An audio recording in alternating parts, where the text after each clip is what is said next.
We all face fear sometime in our life, and we all really understand that being fearful has sometime actually allowed us or really helped us to foresee a danger and avoid it.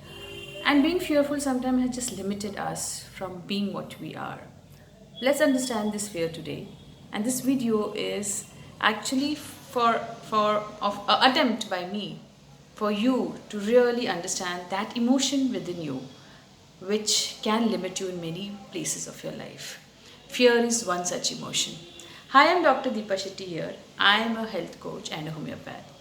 So, when I say fear, fear has quite a lot of meaning.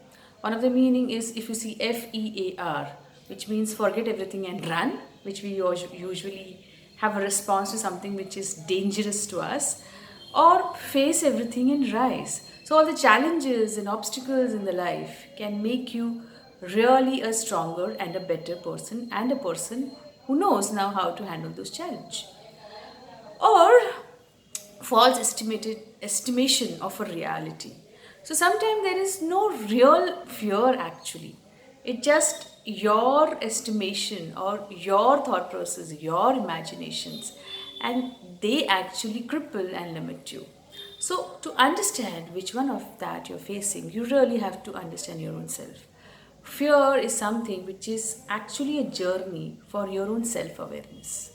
From where this fear is coming from? What is it telling you? Most of the time, fear are actually a survival mechanism which is there in us inborn. But some of the fears are actually there, but otherwise, all the other fears are mis- mistorted perception of reality. Sometimes the fear is not there, you're just fearing a future which can happen, which is called anticipation anxiety, wherein you're actually perceiving something which might happen, but actually it might not happen also. So when we are trying to put that in our head to something which might happen is in the future, you're already anticipating it, and that may not be the reality. Okay, a fear of cancer, a fear of getting into some dreadful disease, fear of aging. All this is something which is, really not allowing you to live your life right now in the present, because this is in the future. This may happen, this may not happen. At the same time, there are some fears which are real, like fear of falling if you're standing on the edge. But when we say that, there are still so many of them who are adventurously doing a lot of activities which makes you go through this fear, like paragliding. There are now there is so many activity which makes you see through and go through those fear, because until and unless you face those fear, you're not facing reality head on, which doesn't mean that you have to stand on the train catching hold of that one handle and go out of the train and face the fear. That doesn't mean that. It just means that be realistic. There are a lot of informations which we have about facts of life. Be realistic about where you are standing and how well can you challenge yourself and grow within. The fear sometimes are limited and limits you, doesn't allow you to grow fully. Here I'm speaking of all unhealthy fears, like the fear of approaching people, fear of strangers. So many of them are there, which doesn't allow you to be the person you are. And that snatches away from you the skill of crisis management. When you actually need to be, when you actually are made to face with something which is dangerous or life threatening, you seem to be doing your best.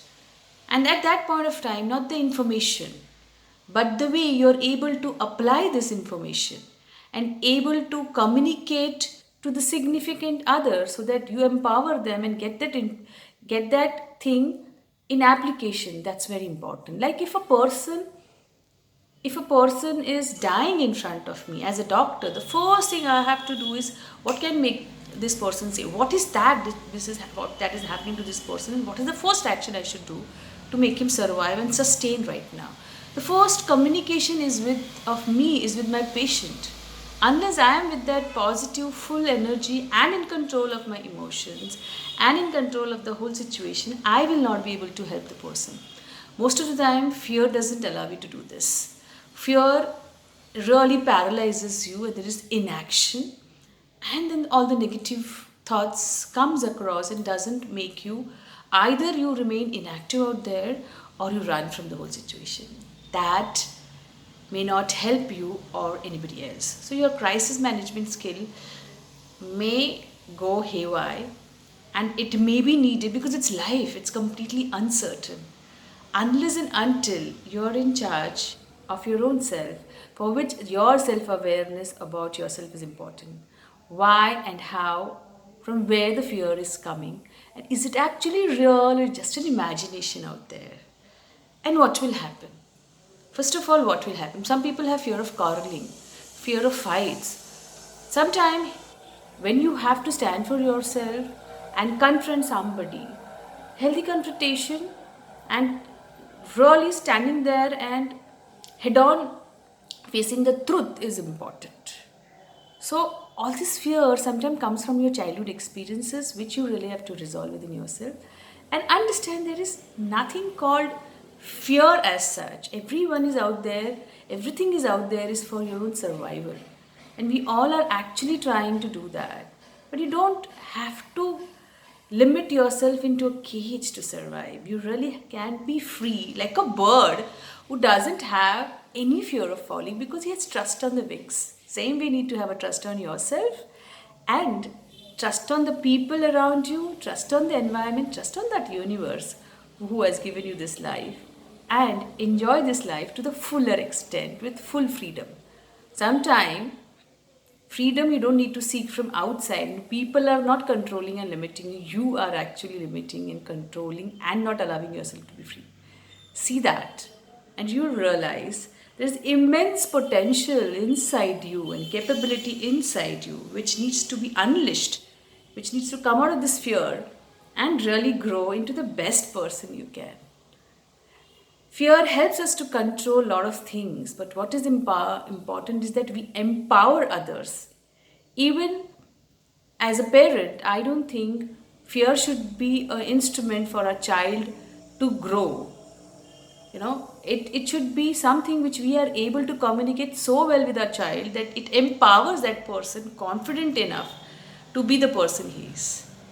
The child knows, you know, what is that is going to be good for his own self and what is that which is against his own self. If he has this clear communication with his parent, we don't need to control.